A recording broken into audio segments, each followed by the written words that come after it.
Hi, everybody. This week, we're going to continue talking about inductive arguments, just like we did last week. And in particular, this week, we are going to talk about arguments that are about causation. Okay, so arguments having to do with causation. So I'll just get this thing going here, and we can get started. So, yeah, we're going to talk about arguments about causes. So this is a little bit different because it's not so much about the kind of formal moves that you make, about the kinds of premises you use and stuff so much, as it's about what you're talking about. Okay, so this week we're going to talk a little bit about the kinds of arguments where people make claims that one thing causes another thing. Okay, so I'll sort of show you what I mean as we move through here. So an argument from causation, or an argument about causation, is an argument that attempts to support or justify a causal relationship between two phenomena. There's a little typo in there, but bear with me. So it's when you say something like, look, lung cancer is common among those who smoke, therefore smoking causes lung cancer, right? So what we're trying to show is that the conclusion of this little argument here, right, is that smoking is caused by lung cancer, right? And the evidence that we're using is that lung cancer shows up. It's common among people who smoke, okay? So what we've done is we've taken a regular association, right, between two things, right, lung cancer and smoking, right? And then we're saying that it's a causal relationship, okay? So that's what an argument from causation or about causation does, right? So it says there are two things and they appear together often, and now I'm going to argue, or I'm going to try to show you that one causes the other. Okay, so yeah, it's about taking what we call a correlation, or two things that appear together, they're related, they're correlated, and showing that the causal direction, like one of them is the thing that brings about the other. Okay, a correlation might be a positive or a negative relationship. In other words, right, like, if you see smoking causing lung cancer, that's a positive relationship, right?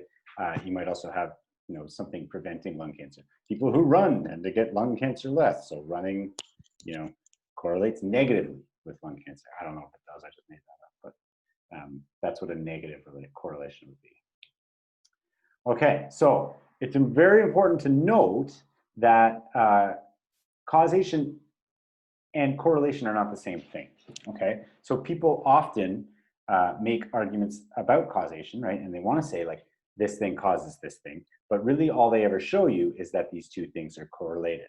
And there might be some other reason why those two things appear together, other than that it's a causal relationship of A to B, okay? So two unrelated things might just be correlated, right? Like, and so I've provided this link here, which is pretty good, and I'm going to share it with you now. But it's a website of spurious correlations. Okay, so it's kind of handy to look at if we're talking about, because we're talking about correlation, just to get the idea of the difference between correlation and causation. We'll look at this website, right? So what this is it's a website of spurious correlations, in other words, doubtful correlations. So two things that are correlated that clearly have no causal relationship. Okay, so for instance, US spending on science, space, and technology correlates positively with suicides by hanging, strangulation, and suffocation, right? So the more money that gets spent over here on science and technology, right, relates in more suicides, right? So in 2009, we had the highest amount of spending. We also had the highest number of hanging suicides, right? Does that mean that the hanging suicides caused the money to go up, right? Or does it mean that the spending on science caused the suicides to go up? Like, you have to really show me that you have to give a pretty solid argument to get me to believe that, right? But notice they are correlated.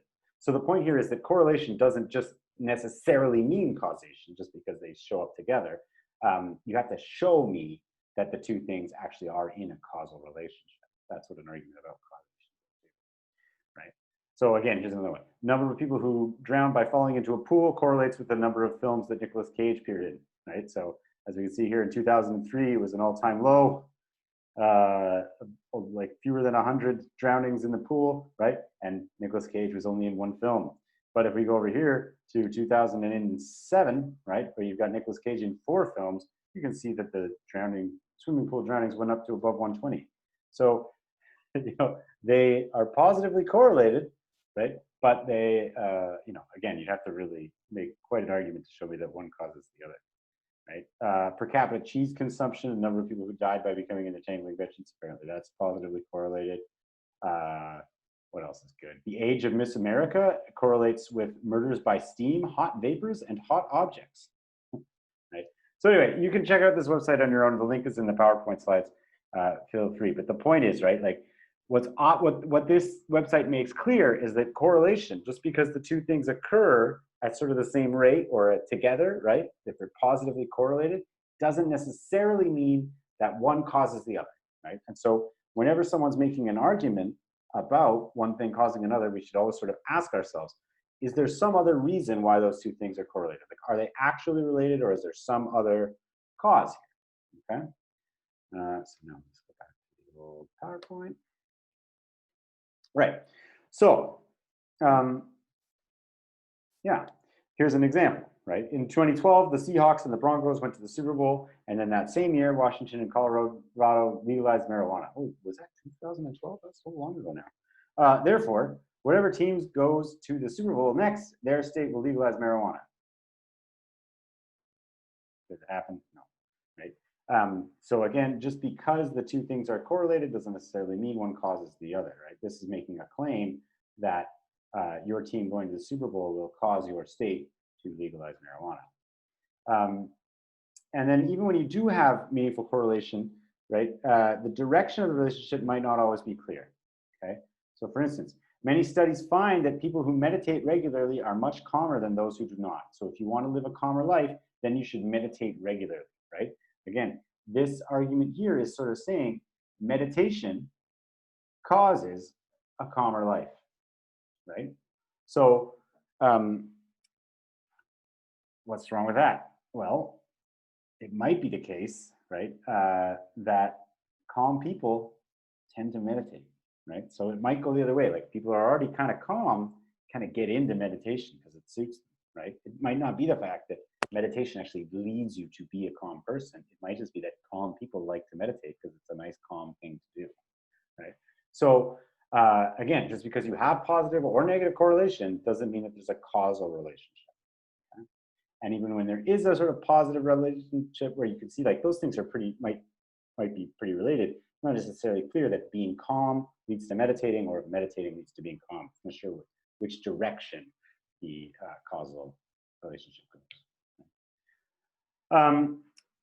And then again, just because you've got two correlated things doesn't mean that the causation exists at all, right? Like those are those crazy correlations we were talking about. There might be some other variable that causes both events, right? So for instance, students that sit in the first rows of class tend to get higher grades. Therefore, if you want a higher grade, sit near the front. What's wrong with that, right? Well, it's unclear whether these two factors are causally related at all or if some third thing causes them both, right? It might not be that your higher grades lead you to sit in the front of the class, and it might not be that you're sitting in the front of the class has anything to do with you getting higher grades, right? So it might just be that students who tend to sit in the front row and get high grades are highly motivated, right? Like that's the thing that causes them to do both things, and it's a third thing that has nothing to do with either one of them, right? Okay, so here's some examples. This is the kind of thing in your discussion board this week. What I asked you to do is go and find arguments about causation, right? And then to critique them. Say like, you know, what makes this a good argument and what makes this not such a good argument. So this is the kind of thing that I'm wanting you to do. So we're going to work through a couple examples here really quickly to kind of get an idea of what we're going to do this week on the discussion board, okay? So for instance, here's one. A 2018 study by researchers in Purdue concluded that people are happiest when they make about $75,000 a year. That happiness tends to decrease after about $95,000. Therefore, if one wants to be happy, one would avoid making six-figure salaries. Okay, so what does this say? Right? What's the argument of causation here? Well, they're saying like there's this correlation.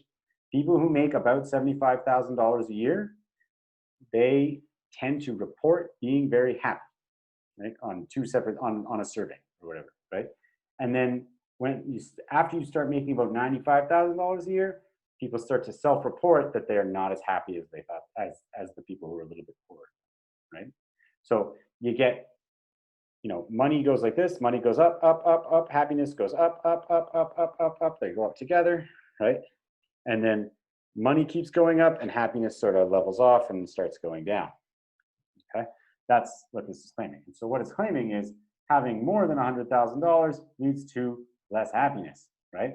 So, more money, more problems, as they say, right? What happened there? Yeah. So the question is, right, is this a good argument? Well, it's given us a correlation, right? But what's wrong with it?